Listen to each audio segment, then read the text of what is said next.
Hi guys! Magandang gabi! Welcome back po dito sa Gandara SRU channel for showbiz update.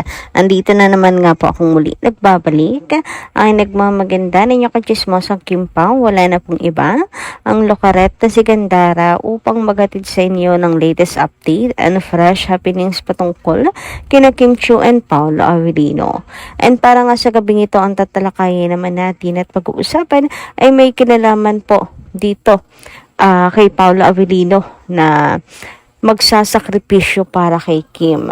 Ganyan po niya kamahal si Kimi. Ito po'y chika mula sa isang source na malapit sa Kim Pao de Umano na kung saan ay ayon nga isang malaking hakbang na gagawin at desisyon ni Paolo sa kanyang buhay para kay Kim. Totoo ngayon sinabi ni Paolo na kaya niyang gawin at iwan lahat para sa pag-ibig kahit pa kanyang career. So, pag-usapan nga natin yan. Pero bago po ang lahat, sa mga hindi pa nakaka-subscribe dito sa ating channel, maaari lamang napindutin po ninyo ang subscribe button at notification bell na nariyan sa baba upang kayo po yung maging updated at ma-notify tuwing may bago tayong chika at balita hinggil sa Kim Pao. Basta mga balita na may kinalaman kina Kim Chiu and Paolo Avellino, sagot na po natin yan. So, dito po nga muna tayo magsimula sa mga komento ng ating mga taga-subaybay. Pag-usapan muna natin ang kanilang mga comments, reaction hinggil sa mga previous updates natin tungkol sa Kim Pao. So, mula po kay Ma'am Merlita Aurea Rodriguez sa Magandang Gabi. Ang sabi niya dito, Gandara, good PM. Yung nakita ko si Kim, na kinasuhan niya si Lakam, napaiyak ako at naawa kay Kim. Hindi rin pala sila nagkaayos ni Lakam. Oo nga, bunga akala ko talaga nagkaayos. Pero nagtataka talaga ako, bakit hindi sila nagkaayos kung kampo ni Kim yung nakikipag-ayos? Diba si Ate Lakam pa yung nakipagmatigasan? Kasi kung tutuusin, it's her chance para hindi na umabot sa gantong punto. Sa kanya pa rin po yung pabor ang sitwasyon at panahon pa nagkataon. Kasi based po sa statement at sa balita, sila yung nakikipag-ayos, sinubukang ayusin. Ilang buwan na sinubukan at nag-reach out. Pero hindi na ayos. So, yun ba ang ibig sabihin nun or mali lang yung interpretations ko? Kasi pag ganun, ay hindi deserve ni Ate Lakam talaga na basta na lang patawarin kung siya mismo yung nakikipagmatigasan, kinakailangan talaga na dumaan sa legal action. So, tama lang ang desisyon ni Kim. Pero hindi naman natin alam yung buong kwento. So, sa ngayon, ito lang yung magagawa natin.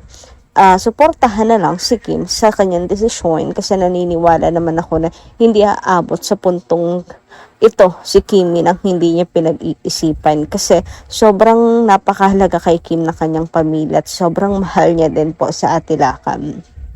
Anyway, ayun na nga. Sabi dito ni Ma'am Merlita sa pagpapatuloy po ng kanyang komento. Ewan ko ba hanggang ngayon hindi ko maiwasan na mapaiyak pag nakikita ko si Kim.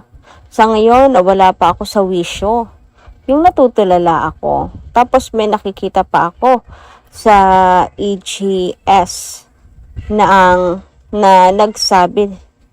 nagsinabi niya na dapat daw umanap na daw ng kapartner si Kim na pakakasalan siya. Sana makita mo yung Gandara post ni AGS para ikaw ang magpaintindi sa amin. Kasi nakalagay pa doon na nakisabay pa daw si Paolo sa problema ni Kim. Pasuyo naman Gandara. Pakilang yung post ni AGS. Yes po, sige. Ma'am Merlita. Tingnan po natin yan. Paano, curious din ako, paano po nakisabay pa si Paolo. Hindi talaga ako makakain sa awa kay Kim. Tapos kanina, December 3, 2025, sa IT, or sa It's Showtime pala, medyo matamlay siya. Di ba may game sila, na nap yung kanta, dinudugtungan, pero doon sa lyrics ng kanta, na bigla hinawakan ni Vice si Kim. sa balikat na para niyayakap niya si Kim. Ganun naman si Vice kay Kim. Pag may pinagdadaanan si Kim, lagi niyang kinocomfort si Kim. Sana sa lahat na nangyayari kay Kim, ngayon ay malampasan niya. Manalig at magdasal na lang tayo na hindi siya pababayaan ng Diyos. Maraming salamat, Gandara. So, ayun, di naman siguro maiwasan na kahit siguro ilang second, mapapatulala si Kim Chu. Pero ginagawa niya yung best niya para maging professional at gawin yung kanyang trabaho. Pero, alam niyo yun, hindi naman po si Kim robot para wala pong maramdaman. Napakasakit sa kanya nitong nangyari, and thank you so much na nandyan yung kanyang mga kaibigan to comfort her then. So, about to sa chika na nakisabay pa si Paolo sa problema ni Kim, hindi ko pa siya nakikita. But, sa ngayon nais kong burahin muna po yan sa inyong isipan sapagkat may maganda tayong balita sa Kim Pao masyadong contradicting kumbaga. Bakit ganon yung sabi doon itong ating nasagap na chika maganda na kung saan pinapakita ni Paolo Avellino yung kung gaano lang talaga niya kabahal si Kimi. Pinapakita ni Pao na kaya niya mag-sacrifice para kay Kim Chu. So, nandoon si Pao to stand lamang po sa tabi ni Kim at nagsisilbing lakas ni Kim Chu. So, yun po muna yung isipin natin. Isipin po ninyo para hindi po kayo ma-bother sa mga ganyang chikas.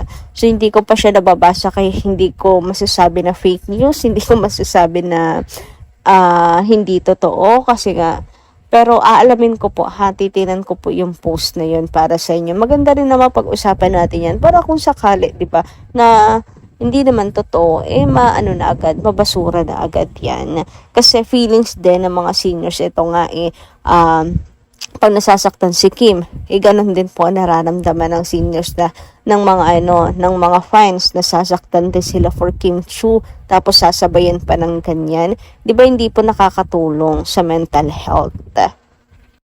Pero yun na nga, para pag-usapan na natin, ano ba itong sinasabi kong kayang magsakripisyo ni Paolo Avellino para kay Kim. So, napadaan po kasi tayo sa X at ayun nga, nakita natin, may nadaanan tayong post na kung saan ay ayon sa kanyang chika, hindi naman pinangalanan, pero based po sa mga comments, ayan, and syempre picture, yung profile pic is Kim Pao. So, related, parang kumbaga sa 80% related po sa Kim Pao. And almost ng post po ay hinggil sa Kim Pao. So, ayun na nga. So, there's a possibility na may katotohanan tong post na sabi he even not to accept anything work-related for now para mabantayan at masuportahan niya ang labang ito. 'Di ba? Kung inyong iisipin, kung inyong pakaiisipin, parang tungkol nga sa Kim Pao. He pointing for Paolo maybe, and labang ito laban ni Kimi para mabantayan at masuportahan niya kung i-interpret niyo yung post. So, hindi muna tatanggap ng trabaho si Pao. Yun yung sacrifice na gagawin niya para masuportahan at matutukan ang laban na to. So, ayan ang interpretasyon ng marami.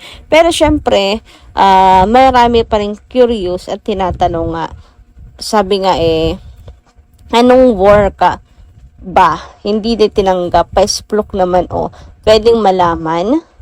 Initials lang. Sabi dito, alam mo na yun. So, may tinanggihan na pala na work. And darito yung ilan pang mga comments doon. Yung movie ba to me? Note daw. Hindi ko alam kung totoo ba ito kasi ganito ba ikaw me? Ka-close kay Pao for giving info or making us keep calm sa naglabasang pic posted ni Missy. Ikaw ba si Mama Jet? Hihihi. Pero kung true, thank you sa info me. And yes, thank you so much kung totoo talaga, At talaga kung si Paolo Avellino ang tinutukoy po dito. Kasi nagpapakita lang po talaga yan na talagang totoo, seryoso si and ganun niya katindi, ganun katindi yung kanyang damdamin. At kawagas yung nararamdaman niya for Kim to sacrifice yung work para po masuportahan lang yung laban na to. Kasi kung tutuusin, 'di ba? Malaki yung mawawala kay Pao, malaking talent fee niya kung sakaling meron na siyang hinindian. So malaki talaga yung mawawala. It's a big sacrifice for Paula Avellino na kanyang gagawin for Kim. So masaya ang fans for sure kapag katotoo po ang chika na to at magpapasalamat talaga ng bongga kay Pao na handa niyang gawin iyon for Kim para maiparamdam na hindi nag-iisa si Kim sa laban na to, na meron po siyang karamay. Bukod po sa mga fans, di ba? And syempre, rest of the family ni Kimi. So, yun lang po muna nating update. Thank you so much po sa inyong pakikinig. Kita-kits po muli sa susunod natin, chikas. Marami po salamat.